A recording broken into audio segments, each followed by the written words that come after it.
আসসালামু আলাইকুম। আমরা আলোচনা করব আমাদের পরবর্তী টপিক ত্বরণ নিয়ে। ত্বরণ কি? ত্বরণ হচ্ছে সময়ের সাথে সাথে বেগের পরিবর্তনের হার, অর্থাৎ একটা নির্দিষ্ট সময়ের পর পর প্রতি 1 সেকেন্ডে যদি তার বেগের পরিবর্তন করে, অর্থাৎ যেমন আমরা গাড়ি চলাচলের ক্ষেত্রে দেখি, ধরো এই অবস্থানে একটা গাড়ি আছে এবং এটা ধরো বি অবস্থা, অর্থাৎ একটা গাড়ি প্রথম 1 সেকেন্ডে প্রথম গাড়িটা কি করবে, শুরুর 1 সেকেন্ডে ধরো এটা 0 গতি ছিল মিটার পার সেকেন্ড, 1 মিটার, মানে প্রথমে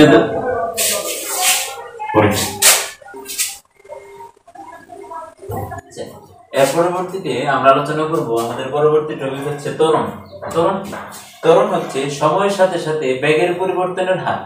বেগের পরিবর্তন হার এখন যদি সময়ের সাথে সাথে যে বেগ আছে, বেগের যদি মানের পরিবর্তন হয় তবুও ত্বরণ হবে, যদি দিকের পরিবর্তন হয় তবুও ত্বরণ হবে।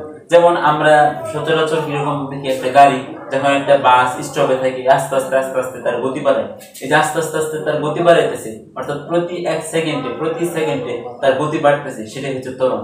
এবং যখন একটা গাড়ি যখন খুব স্পিডে থাকে, খুব দ্রুত চলতেছে, তার পরবর্তীতে হঠাৎ যদি ব্রেক করার দরকার হয় তাহলে কি করবে, আস্তে আস্তে আস্তে আস্তে ব্রেক করে, সে আস্তে আস্তে কি করতেছে, ব্রেক হইতেছে, এটা হচ্ছে মন্দন। এটা একটা ত্বরণের অংশ, এটা হচ্ছে ত্বরণ, অর্থাৎ আস্তে আস্তে বেগ বৃদ্ধি অথবা আস্তে আস্তে বেগ কমে, সেটা হচ্ছে ত্বরণ। যেমন অভিজ্ঞ সবক, আমরা যদি একটা এই মার্কারটা যদি আমরা উপর থেকে নিচের দিকে ফেলে দিই,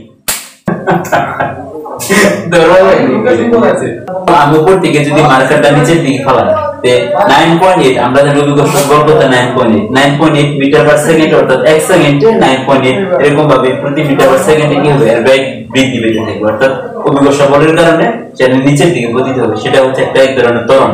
অর্থাৎ আমরা সহজেই বলতে পারি যে প্রতি সেকেন্ডে যদি সময়ের সাথে সাথে বেগের পরিবর্তন হয় সেটাই হচ্ছে ত্বরণ। বেগের পরিবর্তন মানে শুধু মান নয়, মান প্লাস দিক, অর্থাৎ যে কোনো দিকে যদি বেগের পরিবর্তনের সাথে মানের পরিবর্তন হয় তবুও সেটা ত্বরণ, যদি দিকের পরিবর্তন হয় মানের পরিবর্তন না হয় তবুও সেটা ত্বরণ, অর্থাৎ যে কোনো একটা পরিবর্তন হলে বেগের সেটা কি হবে, ত্বরণ হবে।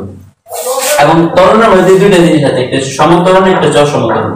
সমত্বরণ হচ্ছে নির্দিষ্ট দিকে একই হারে বাড়তে থাকে, সেটা হচ্ছে সমত্বরণ, একই হারে বাড়তে থাকে।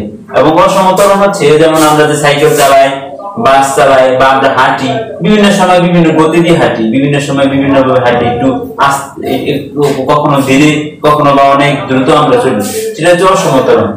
সমত্বরণ হচ্ছে প্রতি সবসময় একই ত্বরণে যে যা যেতে থাকে, যেমন অভিঘর্ষ ত্বরণ একই ভাবে আসতে যায়, সেটা হচ্ছে এক ধরনের সমত্বরণ।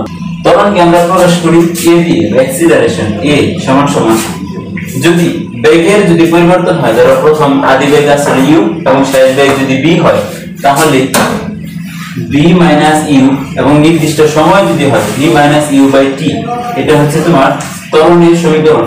অর্থাৎ শেষ বেগ মাইনাস আদি বেগ ডিভাইডেড বাই সময় t, অর্থাৎ নির্দিষ্ট দিকে যদি বেগের পরিবর্তন হয় সময়ের সাথে সাথে, সেটা হচ্ছে ত্বরণ। এবং এর মাত্রা হচ্ছে একক হচ্ছে ত্বরণের একক বেগ বাই সময়, যেটা বেগের একক আমরা কি জানি, মিটার পার সেকেন্ড, এবং সময় আছে নিচে s, তার আমরা কি দেখতেছি, মিটার পার সেকেন্ড স্কয়ার। এবং মাত্রা হচ্ছে